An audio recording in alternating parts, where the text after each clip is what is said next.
Okay, great. Deborah, I wanted you to tell me that story that you just told about the lady in Canada who had a 15-year-old daughter. Oh, yeah. It's one of my favorite stories. I was in Toronto as part of my Faces of HNC project, and I had been introduced to a woman who's the marketing director of an organization called About Face. And this organization is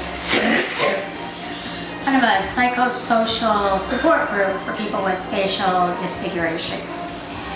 And I was invited to go to a fundraiser, and I met a couple of young women who belonged to the organization but also had some facial issues and had some psychological issues because of it. I met a young lady a 15-year-old and an 18-year-old. And the 15-year-old had a congenital issue with her TN joints. So her jaw didn't grow properly, and so it made her face asymmetric and not look quote-unquote normal.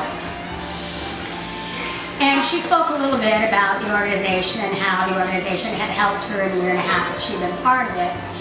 And the mother was a big advocate and talked about raising awareness so that children weren't bullied or isolated or ostracized.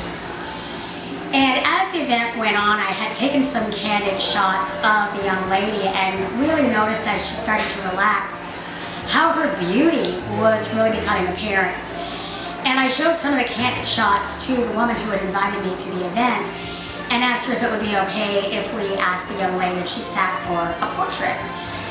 And so she asked her, and she was willing to do that, and we got some really beautiful shots of her. I showed them to her, and she was really happy with them. And I said, how about we take a couple of pictures with you and your mom? And she said, yeah, let me go ask her.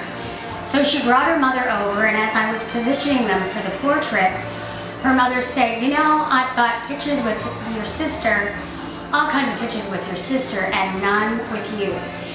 And to me, that was the saddest statement that this girl, 15 years old, had not had a picture taken with her mother in her whole entire life. And I really believe that's why I was invited to go to that event, to just make that happen. I think the thing that really, really struck me, though, was the mom, who was such an advocate about raising awareness, was so unaware of how unconsciously she had ostracized her daughter in her own family.